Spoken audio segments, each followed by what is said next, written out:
Capston one finger తో touch చేస్తే revolution మొదలైనట్టే. పార్టీలో అసమ్మతులపై కాంగ్రెస్ హైకమాండ్ ఫోకస్ పెట్టింది. గాంధీభవన్లో కాంగ్రెస్ క్రమశిక్షణ కమిటీ సమావేశం కొనసాగుతోంది. 4 అంశాలపై ప్రధానంగా చర్చిస్తున్నారు.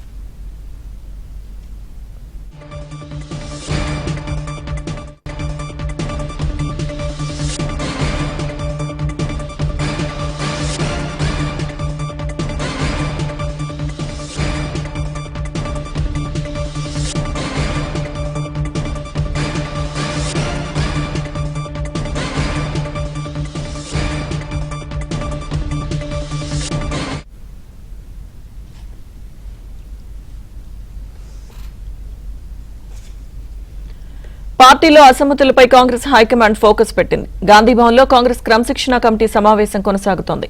4 అంశాలపై ప్రధానంగా చర్చిస్తున్నారు.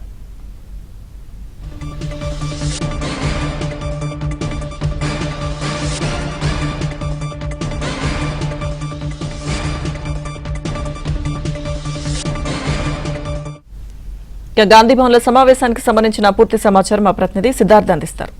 సిద్ధార్థ్, గత 2 గంటలుగా కాంగ్రెస్ పార్టీ క్రమశిక్షణ కమిటీ సమావేశం కొనసాగుతుంది. ఈ సమావేశంలో 4 అంశాలను ప్రధానంగా చర్చిస్తున్నారు.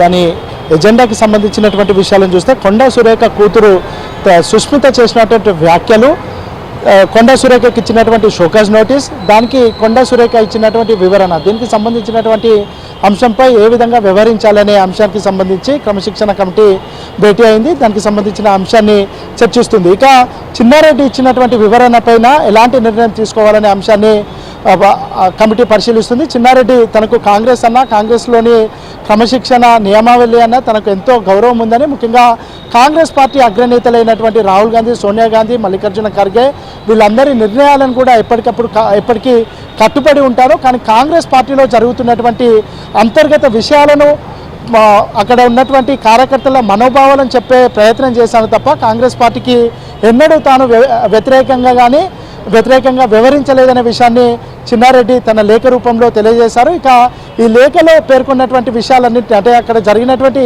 సిచ్యువేషన్ ఏంటి, తను ఏ పరిస్థితుల్లో ఆ వ్యాఖ్యలను చేశాను అనే విషయాన్ని తెలియజేయడంతో పాటు క్రమశిక్షణ కమిటీ తన మనసులో ఉన్నటువంటి బాధనందరినీ అర్థం చేసుకొని తనకిచ్చినటువంటి షోకాజ్ నోటీస్ను ఉపసంహరించుకోవాలనే విజ్ఞప్తిని చేశాడు. ఇక దాంతోపాటు రాజగోపాల్ రెడ్డి అంశం ఒక హాట్ టాపిక్గా మారింది. బీసీ బిడ్డలు అయినటువంటి వాళ్లకు క్రమశిక్షణ కమిటీ నోటీసులు సర్వ్ చేస్తున్నారు, వాళ్ళపైన చర్యలు తీసుకుంటున్నారు. కానీ కొన్ని సామాజిక వర్గాలపై చర్యలు తీసుకోవడానికి క్రమశిక్షణ కమిటీ వెనుకడుగు వేస్తుందని ఒక తీవ్రమైన విమర్శ ఉన్నటువంటి నేపథ్యంలో రాజగోపాల్ రెడ్డి విషయంలో ఏ విధంగా వ్యవహరించాలని కమిటీ క్షుణ్ణంగా అధ్యయనం చేస్తూ ఉంది. ఎందుకంటే రాజగోపాల్ రెడ్డిపై ఇప్పటి వరకు ఎవరు కంప్లైంట్ ఇవ్వలేదు.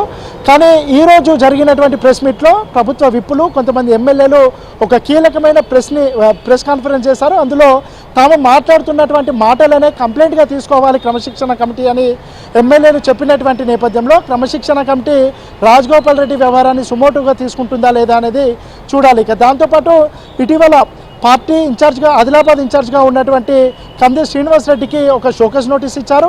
దానిపైన కంది శ్రీనివాసరెడ్డి ఈరోజు ఉదయం క్రమశిక్షణ కమిటీ చైర్మన్ మల్లు రవిని కలిసి వివరణ ఇచ్చారు. ఆ వివరణ పైన ఎలాంటి నిర్ణయం తీసుకోవాలనే అంశం మీద క్రమశిక్షణ కమిటీ చర్చిస్తూ ఉంది. మొత్తానికైతే కొండా సురేఖ విషయంలో ఏ విధంగా రెస్పాండ్ కావాలి, ఎందుకంటే షోకాజ్ నోటీస్ ఇచ్చారు, 3 రోజుల సమయం ఇచ్చారు. ఆ సమయంలోగానే కొండా సురేఖ వివరణ ఇచ్చింది. కానీ ఆ వివరణలో తన కూతురు వ్యాఖ్యలకు తనకు ఎలాంటి సంబంధం లేదని చెప్పినటువంటి నేపథ్యంలో దీనిపైన క్రమశిక్షణ కమిటీ కొండా సురేఖ ఇచ్చినటువంటి వివరణతో సంతృప్తి చెందిందా, లేదంటే మరోసారి ఏదైనా క్వశ్చన్స్ వేసి ఆమెకు మరోసారి నోటీస్ సర్వ్ చేస్తారా, లేదంటే ఆమె ఇచ్చినటువంటి నోటీసులపైన ఎలాంటి చర్యలు తీసుకుంటారు, ఎలాంటి నిర్ణయాలు తీసుకుంటారు అనేది మరికోసేపట్లో తెలియ అవకాశం ఉంది. ఇక రాజగోపాల్ రెడ్డి అంశాన్ని సుమోటుగా స్వీకరిస్తారా, లేదంటే ఎవరైనా కంప్లైంట్ అంటే లిఖితపూర్వకంగా ఫిర్యాదు ఇచ్చేంత వరకు వెయిట్ చేస్తారా అనేది చూడాల్సి ఉంది. ఇక చిన్నారెడ్డి తను చేసినటువంటి వ్యాఖ్యలకు, ఆ వ్యాఖ్యల వెనుక ఉన్నటువంటి ఉద్దేశాలు